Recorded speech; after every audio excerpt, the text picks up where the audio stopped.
अलविदा। આ અલવિદા પછી નદીમાં જીવન ટૂંકાવતી પહેલાં આયશાની આ મુસ્કુરાહટ કેટલાક દર્દથી પસાર થઈ હશે.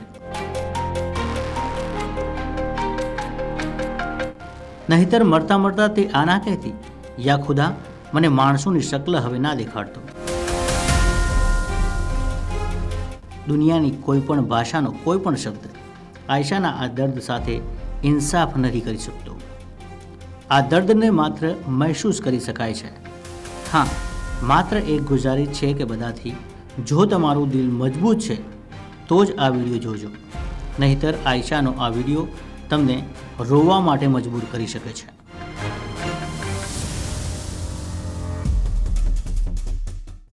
मेरा नाम है आरिफ खान और मैं जो भी कुछ करने जा रही हूँ अपनी मर्जी से करना चाहती हूँ. इस पर किसी का दौर या दबाव नहीं है. अब बस क्या कहें, ये समझ लीजिए खुदा की ज़िंदगी इतनी ही होती है और मुझे इतनी ही ज़िंदगी बहुत सुकून वाली मिली. और डियर डैड, यार कब तक लड़ेंगे अपनों से? गैस विड्रॉल कर दो. नहीं करना. ये आयशा लड़ाई के लिए नहीं बनी. प्यार करते हैं आरिफ से, उसे परेशान थोड़ी ना करेंगे. अगर उसे आज़ादी चाहिए ठीक है, वो आज़ाद रहे. चलो, अपनी ज़िंदगी तो यहीं तक है. मैं खुश हूँ कि मैं अल्लाह से मिलूँगी, उन्हें कहूँगी कि मेरे से गलती कहाँ रह गई. माँ बाप बहुत अच्छे मिले, दोस्त भी बहुत अच्छे मिले, बस शायद कहीं कमी रह गई मुझ में या शायद तकदीर में. मैं खुश हूँ, सुकून से जाना चाहती हूँ. अल्लाह से दुआ करती हूँ कि अब दोबारा इंसानों की शक्ल ना दिखाए. एक चीज़ ज़रूर सीख रही हूँ, मोहब्बत करनी है तो दो तरफा करो, एक तरफा में कुछ हासिल नहीं. चलो, कुछ मोहब्बत तो निकाह के बाद भी अधूरी रहती है.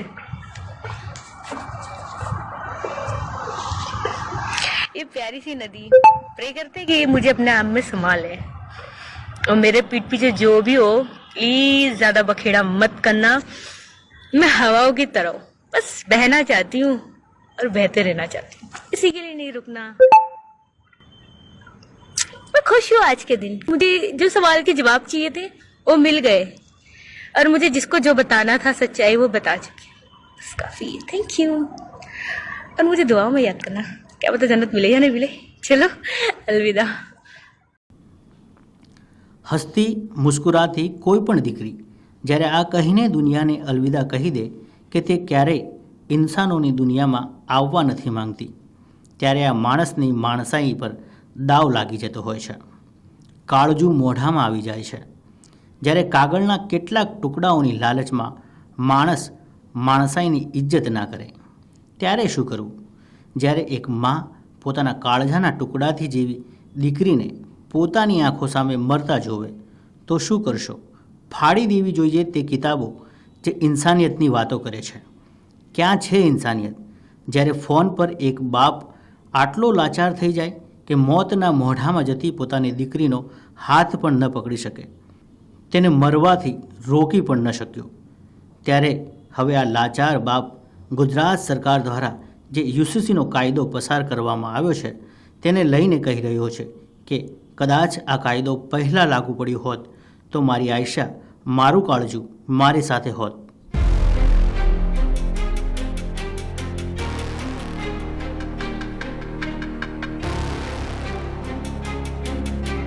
2021માં આયશા નામની દીકરીએ જે વટવાના અંદર રહેતી હતી અને પતિના ત્રાસના કારણે રિવરફ્રન્ટ પર જઈને સાબરમતી નદીમાં વિડીયો બનાવીને ઝંપલાવ્યું હતું અને પોતાનું જીવન ટૂંકાવ્યું હતું.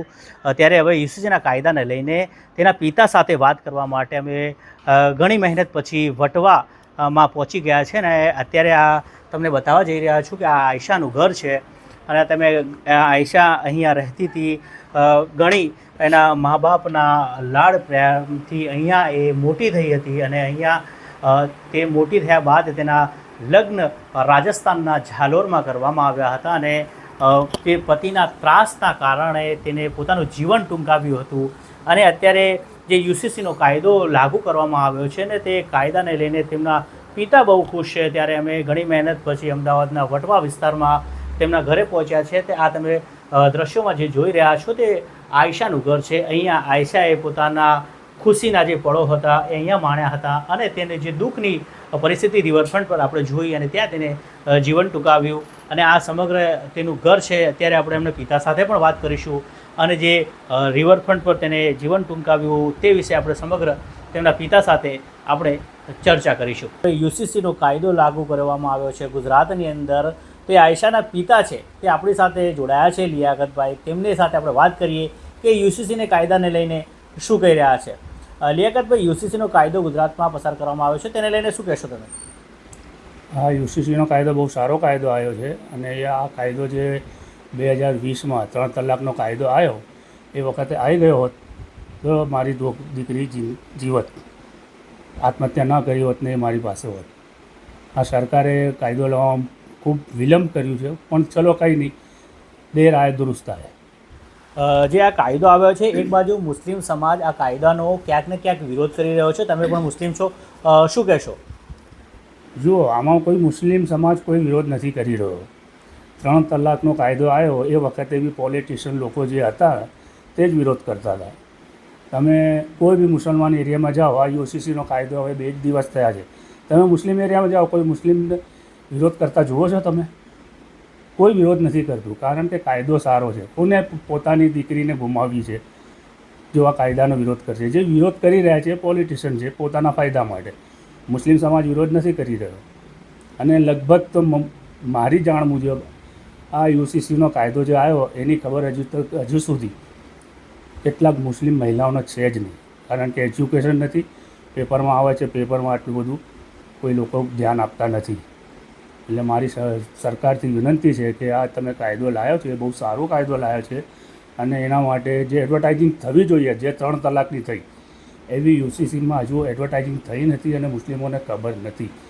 આ કાયદો સારો છે અને આની મુસ્લિમોને ખબર પડવી જરૂરી છે, ખાસ કરીને મુસ્લિમ છોકરીના મા બાપને અને છોકરીઓને.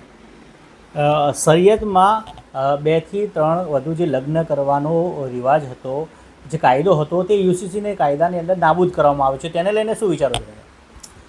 આમાં એવું છે સાહેબ કે જે યુસીસીનો કાયદો આવ્યો છે એમાં આપણે તમે સવાલ કર્યું કે શરિયતમાં 4 નિકાહ જાયઝ છે. માનું છું, મેં આ બાબતે ઘણી રિસર્ચ કરી છે, મારી દીકરીને ગુજર્યા પછી. કલામ પાકમાં સૂરે અલ નિસા આયત નંબર 3 આમાં એ કહેવામાં આવ્યું છે 4 નિકાહ માટે. પણ એ જે કલામ પાકમાં અમુક આયતો આવી છે જે તે વખતે જે હાલાત હતા, જે કન્ડિશન હતી એના ઉપર આવી છે. એટલે અરબસ્તાનમાં આજે પણ જુઓ તમે તો ત્યાં નોર્મલ છે 2-3 બહેરી રાખવી, મિસેસ રાખવી નોર્મલ છે, 3-4 પત્નીઓ રાખવી. આપણા હિન્દુસ્તાનમાં તો એવું છે જ નહીં. બધા દેશનું પોતાનું કલ્ચર હોય છે. હું કુરાન શરીફને વિરોધ નથી, પણ આ કાયદાને લઈ અને આપણા ભારતમાં ખાસ કરીને અને કેટલાક બીજા દેશોમાં બી આનો પેલું કહેવાય ને કે દુરુપયોગ થતો હતો. અને આ દુરુપયોગ ટાળવા માટે જ સરકારે આ યુસીસીનો કાયદો લાવ્યો છે. અને તમે મોબાઈલમાં સર્ચ કરો, મેં સર્ચ કરીને જોયું છે કેટલા મુસ્લિમ દેશોમાં આ કાયદો બેન છે. આપણે પાકિસ્તાન જે ભારતનો દીકરો કહેવાય, 1947માં આઝાદ થયું, પણ 1961માં પાકિસ્તાનની અંદર એક કાયદો આવેલો કે જ્યાં સુધી પત્ની, પહેલાં જે પત્ની હોય ને એને ઇજાજત ના આપે, પરવાનગી ના આપે તો એનો પતિ બીજા લગ્ન ના કરી શકે. એવો કાયદો 1961માં આપણા ભારત દેશનો દીકરો પાકિસ્તાન એમને બનાવ્યો. હવે ફાધર એટલે બાપ બનાવે છે. એ ચલો દેર આય દુરુસ્ત આય, પણ હું ભારત સરકારને કહીશ કે આપણે બાપ છીએ પાકિસ્તાનના, આપણે આ કાયદો સખત કરવો પડશે. હજુ કાયદામાં શું શું જોગવાઈઓ કરી છે મને ખબર નથી. હું સરકારને વિનંતી કરું છું કે કાયદો એટલો સખત બનાવવામાં આવે કે કોઈ બી દીકરી, કોઈ બી પત્નીને મૂકીને કોઈ પતિ બીજા લગ્ન કરવા માટે વિચાર કરે. અને જે લોકો જાણે કે નિકાહ કરાવે છે એમને બી પણ કાયદામાં સમાવી લેવામાં આવે, કારણ કે એ લોકો પ્રોત્સાહન આપે છે જે નિકાહ પડાવે. હું એમની વિરોધ નથી, પણ એ લોકોને બી જાણ થવી જોઈએ. એ લોકોને ખબર હોય કે ભાઈ સરકાર કાયદો લાવ્યો છે, હવે એ પોતે પૂછશે કે ભાઈ તારા પહેલાં લગ્ન છે કે બીજા છે. નકર મને પણ કાયદામાં સમેટી લેવામાં આવશે. એટલે એવું હું સરકારને વિનંતી કરું છું કે આ રીતનું કંઈક કાયદો બનાવવામાં આવે જેથી ઘણા લોકોને જે લગ્નમાં સામેલ હોય એમને બધાને સમાવી લેવામાં આવે કાયદામાં, તો જ આ કાયદો પરફેક્ટ લાગુ થશે, નકર ખાલી ચોપડા ઉપર જ છે. એક બાજુ યુસીસીના કાયદાને લઈને ઠેર ઠેર વિરોધ થયો હતો, ત્યારે અમદાવાદમાં રિવરફ્રન્ટ ખાતે આયશા નામની દીકરીએ 2021માં પોતાનું જીવન ટૂંકાવ્યું હતું. તેના પિતા સાથે વાત કરી, તેના પિતાનું કહેવું છે, લિયાકતભાઈનું કહેવું છે કે જે યુસીસીનો કાયદો યોગ્ય છે અને આનાથી દીકરીઓને યોગ્ય ન્યાય મળશે. કેમેરામેન રવિ બકોલા સાથે આમીન પરમાર, ઇન્ડિયા વોઇસ, અમદાવાદ.